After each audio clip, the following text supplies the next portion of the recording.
Hey everybody, we are back with another edition of Xanadu's recommendations and stuff that you should absolutely be reading. I'm Casey, it's Morgan, and we have lots of comics for you this week. Lots and lots. Starting off, the big one, Happy, #1. Grant Morrison, Derek Robertson, finally back to creator-owned stuff after, I don't even know, years and years of DC now. Well, his DC stuff's been really good. It has. It doesn't. It I has mean, indeed. it doesn't have this. What is this? I don't think anything has that. No, but it looks really, really awesome, and it's creepy and it's weird and it's got a Mike Allred variant cover. So you should buy 2. It is very, very creepy. I have to say. Buy 2. Yeah. All right. Got Batman Incorporated #0. This is, of course, from Morrison's non-creator-owned side. Morrison. We're finally getting another issue of Batman Incorporated after the month or 2 delay of Matches Malone issue. Yay. Of course, it is a 0 issue, so this is filling in the origin sort of Batman Incorporated. I like that it spends about 1 page on Batman's origin, then goes straight into the everybody else and the recruitment into the larger corporation. It's got really, really amazing Fraser Irving art. Yeah. From the first page on, it's all spectacular. Great stuff to check out. Yeah. And we have Debris #3 this week. This has been a really great series from Riley Rossmo. I plugged it last time. This has just been fun, post-apocalyptic, very colorful colors, and just kind of weird monsters, violence, stuff like that. Giant beastly junk bots. Yeah, which is really cool. Good times. And another DC Zero, kind of off the beaten path. This is the All-Star Western by local artist Morrison, who in this issue is actually drawing fingernails. Yeah, just shocking a big step enough. forward. But this is really great. This book's been fun, a real sleeper hit. And if you're looking for a DC book that's not kind of tied into everything else, this is it. Another Marvel title this week, Secret Avengers #31.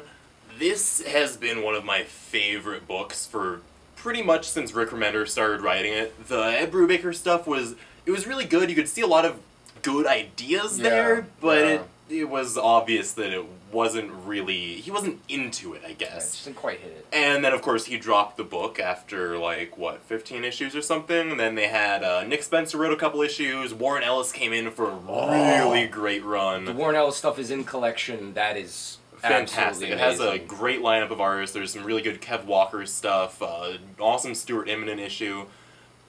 Awesome.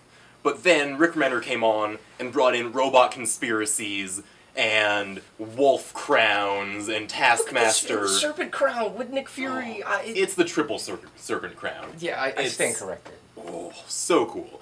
And Matteo Scalera, who is taking over for Gabriel Hardman, who did Remender's first arc on the book, has been absolutely killing it. Yeah. It's awesome. No one has drawn Vengeance actually looking cool in like 15 years. Oh my god. Vengeance was, for those who don't know, was a really bad Ghost Rider ripoff from the 90s. And that's a feat of unparalleled skill to pull that. You also get to have Vengeance yelling about his green flame enemas, which is, once again, a very, very fun time. I can't believe they put that in that book.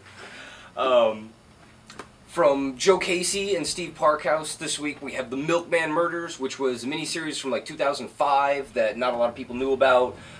Very, very creepy, very weird, with Joe Casey just finishing up Butcher Baker and doing Officer Down and stuff. They've been re-releasing some of his older works, and this is just, it gets under your skin, and it's about this kind of deranged, well, this woman who becomes deranged. She's this battered housewife who, after, you know, dealing with her drug addict husband and abusive son, gets paid a visit from a very, very creepy and snarly milkman.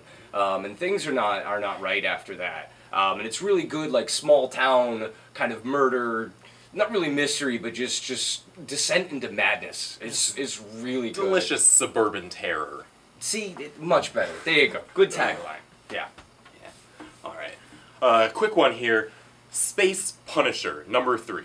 It's Punisher in space. He has a cape. He has Gatling pistols. He killed Galactus. That's all you need to know. Space Nazis. Space Nazis as well. Something else you need to know. More from Simon Bisley this year, which is amazing. And the fact that he's putting out more than like one thing a year, but this is from Legendary Studios, who is pretty much like a kind of launching point for movies and stuff these days, but it's written by Matt Wagner, very cool art by Simon Bisley. Check it out. More Simon Bisley is always not bad. Oh yeah. Ex-Cop, President of the World, number 3, final issue. This is where it all goes down. All you need to know really about this is there's a tornado made of animals. It has a Tyrannosaurus for a middle finger. Yeah, enough said. Done. Right. Drop the mic.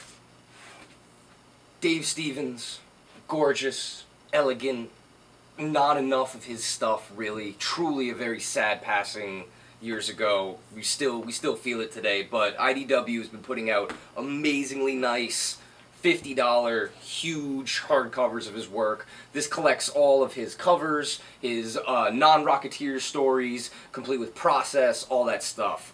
For the price, this is just, it's absolutely a must-have. Oh yeah. Just a more solid artist than just about anyone working in the industry right now. Yeah. Something I am quite hyped about this week. Wolverine and the X-Men, featuring Dupe, drawn by Mike Allred. If for some reason you don't know who Dupe is this floating green blob who first showed up in Allred and Milligan's, that was Milligan, right? Yeah. Allred and Milligan's X-Force and X-Statix.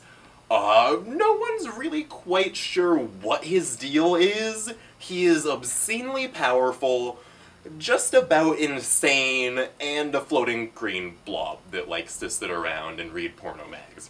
That's about Blobby it. porno mags. Blobby, oh. Blobby porno mags. Yeah. Just, this is honestly, like, Wolverine and the X-Men, I'm not the hugest X-Men fan, but it has been so much fun through and through from the start. Like, I mean, yeah, Dupe. It's Dupe. Yeah, it's Dupe. That's what we need to know, for sure. Extremely popular Avatar by Dark Horse. This is the last one of the 3 of the Promise here, which has been the recent thing. This is big. This just came out. We got a bunch of them. Again, this is probably one that you're probably going to want to buy 2. One for you, one for your kid. It's good. Get your kid into comics. It's wholesome. It's fun. Deceivingly wholesome. Not wholesome at all. Very creepy. This is for people who need more Johnny the Homicide Maniac when there is none. This is Ubu Boo Boo and Bear. He's made of human hair. This is a demon and a cat. What more do you want? And we'll end this week with, well, Prophet. What did you expect? What do we need to say about Prophet? I mean, I feel like Brandon should pay us because we talk about this book so much. It is worth noting that this is the 2nd Farrell Dalrymple issue. He did, I think, the 5th issue or so of this reboot. Nothing else since then, but here we go. It's Farrell. It's so absolutely wonderful. Yeah. And with that, that's everything this week. We hope to see you tomorrow on Wednesday. And yeah, we've got lots of stuff this week. And there's just, it took me all day just to make room for them. But, you know, it's comics. It's great. So, thank you, Morgan. As always, it's good to be back. And we'll see you guys again. Peace.